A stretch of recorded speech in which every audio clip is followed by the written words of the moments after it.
Rob Knight, Professor of Paediatrics, Computer Science and Engineering and Bioengineering at the University of California, San Diego, where I direct our Center for Microbiome Innovation. In my main talk, I talked primarily about adults and about how diet can reshape the microbiome in adults over a long time. But another really important period for microbiome is childhood, and especially in the first 3 years of life, which is why I'm in the Department of Paediatrics. So a really important question is, where do our microbes come from in the first place? Where do we get our first microbes from? And in work back in 2010 with an amazingly talented scientist called Maria Gloria Dominguez-Bello, who's now at Rutgers University, what we looked at was baby's first microbiome. And in this study, Gloria was able to sample the microbiomes of women an hour before they gave birth, and then their babies 20 minutes after they were born. And what we saw was astonishing, because in adults, the microbiome is highly differentiated in different parts of the body. So your mouth, your gut, your skin microbiomes, these are all completely different from one another, like the difference between dirt and seawater, completely different microbial communities. But what we saw in the newborn babies was that unlike this pattern that we see in adults of highly differentiated microbiomes, in the newborns, the microbiomes all over the body looked basically the same. And if they were delivered vaginally, all of their microbiomes looked like their mother's vaginal samples specifically. Whereas in contrast, if they were delivered by C-section,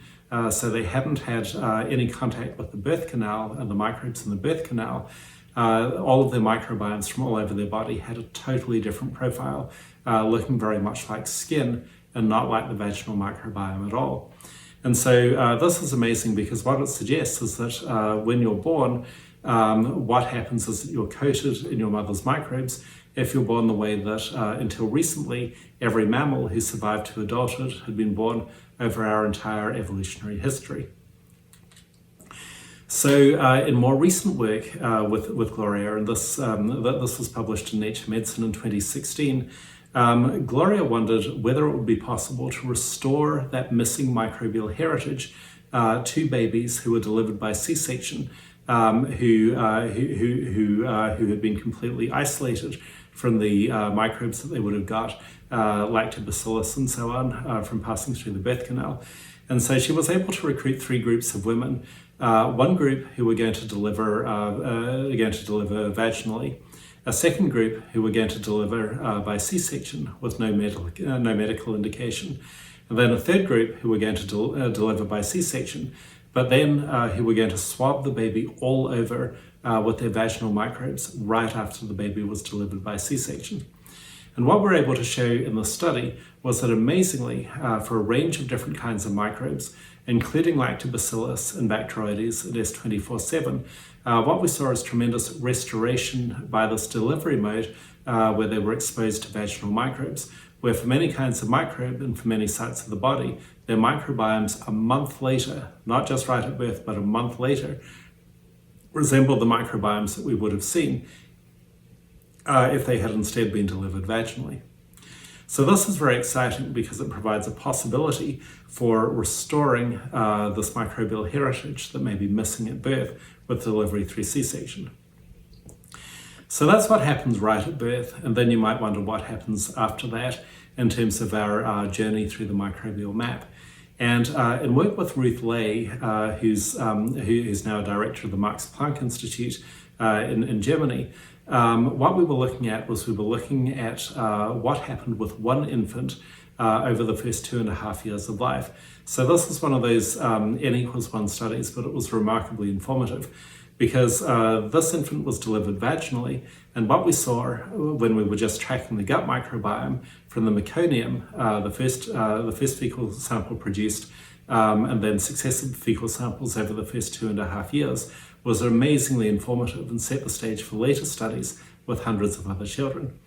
So what we saw in this one infant is that their first fecal sample looked very much like a vaginal sample in terms of its microbiome. But then over the first 2.5 years of life, the microbiome started to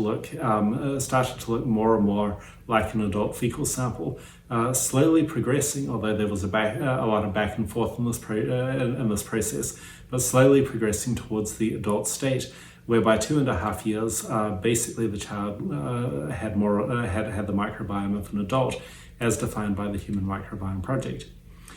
Now, one thing that was fascinating, though, is that along the way, the child took a huge detour, and there was one point when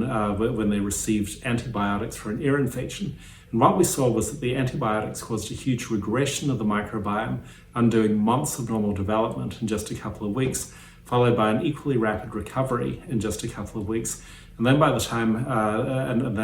like I said, by the time he was 2.5 years old,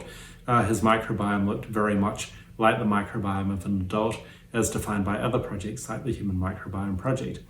And so what was amazing about this was both the degree of change and the degree of resilience. But not every child is resilient like that to antibiotics, and nor is every adult. So David Relman, in studies a few years earlier than this, had shown that different people can respond to different antibiotics in completely different ways in terms of their gut microbiome, and that some people recover relatively quickly, others recover relatively slowly, and others can go into a completely different state that they stay in even years after they've taken the antibiotics. And so understanding how you can recover from antibiotics and what role beneficial bacteria may play in that recovery, especially beneficial bacteria like probiotics, may play, is still largely unknown, although it's a very exciting area of research.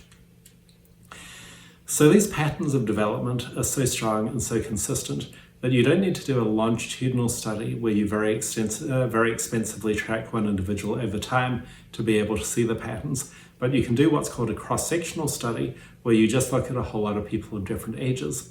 And in work with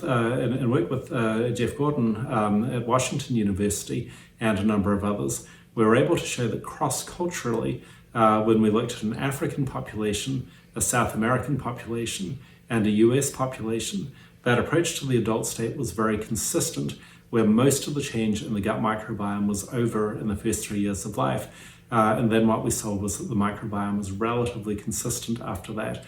compared to that massive change over the first 3 years. However, we did see that the final configuration of the microbiome was very different between the Western population in the US and the two so-called non-Western populations. And this just reinforces the point that how your microbiome changes over a lifetime is tremendously affected by lifestyle factors such as diet. So one thing that's very interesting about this is it leads to the question, is your microbiome basically fixed in the first 3 years, or can you continue to alter it as you age? Like, is there any hope for your microbiome after it's set over those first few years? And there's a couple of projects where we're trying to address this in different populations. So one is in a study in the Cilento region of Italy, where we're looking at centenarians who are still living very healthy, active lifestyles. And then another is through the Artificial Intelligence and Healthy Living Center, which is a UC San Diego IBM center that I co-direct with Dilip Jesti, one of my close faculty colleagues at UC San Diego.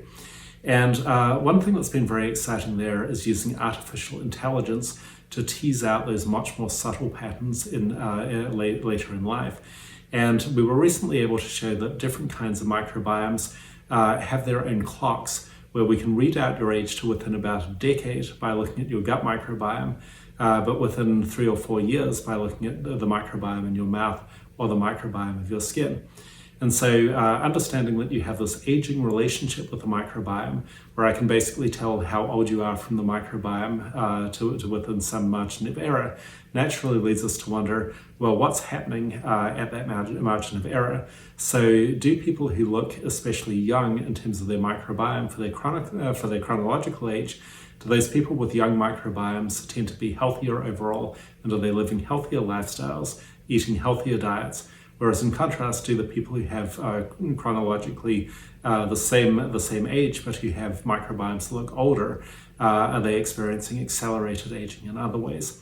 And we're just starting to look at this now, but given the profound impact of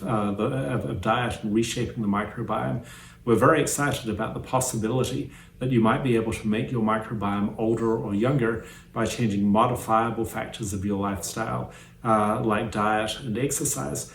Picking the diet that's right for you personally, the exercise that's right for you personally based on your microbiome, rather than based on population averages that don't work very well. And the idea that you could optimize health over your lifetime by these methods, by making your microbiome younger, is very exciting and very much a work in progress. So check in with us in a few years about what the latest on that is. Thank you.